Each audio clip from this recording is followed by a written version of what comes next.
everybody, my name is Garrett Osler. I'm the committee chair of Berkeley's Backyard, and this is our first educational video in a set that we are hoping will help home gardeners learn different methods of how to start seeds, take care of plants, and then harvest their plants in the end. So today's video will be winter sowing, which will use gallon milk jugs or liter Pepsi bottles to start seeds outside in a really cost-effective, hands-off method. First topic we need to talk about is what kind of seeds we can use in this method.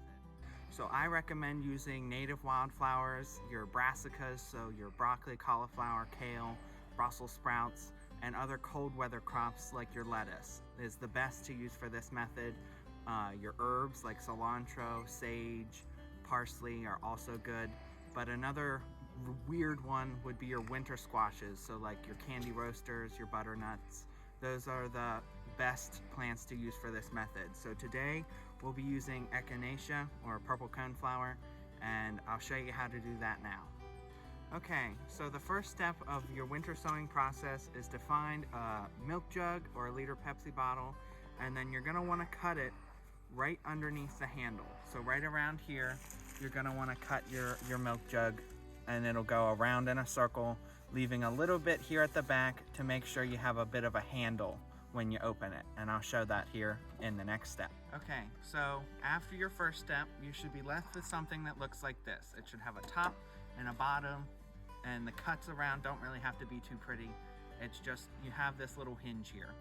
Your second step will be to drill holes in the bottom. So back here, I use a drill. You can use a heated nail. You can use a box cutter and twist it in. It's really how you want to, however you want to. But I like to use a 1/4 inch drill bit and drill holes in the bottom, about 3 on each side. Okay, so for step 3, you've already got your holes drilled from step 2. The next part is to find some potting mix. I like the Miracle-Gro potting mix. It's worked for the past 2 years for me, so that's just what I use. And then you're gonna wanna pre-moisten it. So your soil normally comes pretty dry. You see how it falls apart. It's not really held together. When you pre-moisten it, it puts just enough pressure and enough moisture that it holds together and doesn't fall apart. So that's the next step, is to pre-moisten your soil. I normally do it in a bucket. So I have a bucket here, and I will pre-moisten the soil, adding just a little bit at a time and mixing it with my hands. And after that, I'll show you exactly what it looks like, and we'll put it into the milk jug. So I have pre-moistened my soil.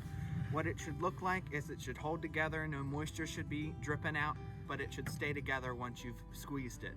So once it looks like this, you can start putting it in your milk jug. So I always say an inch or 2 is best, but if you fill up the whole bottom, it's not gonna hurt. Okay, so once you have got your milk jug filled with soil, about an inch or 2, you can start putting your seeds in there. Okay, so the next step will be planting the seeds. So today I got these seeds from the Southern Exposure Seed Exchange, and it is gonna be purple coneflower or echinacea. So how you do it is, I like to just sprinkle the seeds right on the soil surface. You have to overseed a little bit, meaning you just put a couple extra in here just to make sure that you get what you're wanting, because you doing this method, you run the chance of it rotting, like a couple seeds rotting a little bit. So you just want to make sure you overseed a little bit. So hopefully you could see those against the soil. They're pretty light, so it should be pretty easy to see. But then after this step, if you're dealing with like mint or anything that says on the seed packet it needs light to germinate, do not cover it with anything. If you really wanted to, it could be vermiculite, but don't really cover it with anything. And then for this purple echinacea or purple coneflower, I just do a little light spreading on the top to make sure it's covering the seeds just a little bit. Press it down, and then you're ready for the next step. Okay, so this is about the final step. So why we left this little handle here, it's gonna turn it into like a little humidity dome for your seeds. So this will act as a little greenhouse and keep all the moisture and heat in throughout the winter. And all you'll have to do is use duct tape. I like duct tape. That's pretty much the only tape that really works. I've tried Gorilla Tape, I've tried packing tape, I've tried Scotch tape. Duct tape works the best. So you're just gonna tape all the way around the center and then label it either on the duct tape or put a little tag inside and on the duct tape, because that's the best way to label it. If you're doing a whole bunch, I have about 24 behind me, you're really gonna wanna know which one's which, so you just have to be careful with labeling them. So then on to the next step. So this is what it should look like after you have taped it. There should be a single line of tape all the way around. You can see it holds it together pretty well. And here's that label. This is a different one we pre-prepared. This one's Sage, and it shows what kind it is and the date. And that is, you're ready to go once you got this far.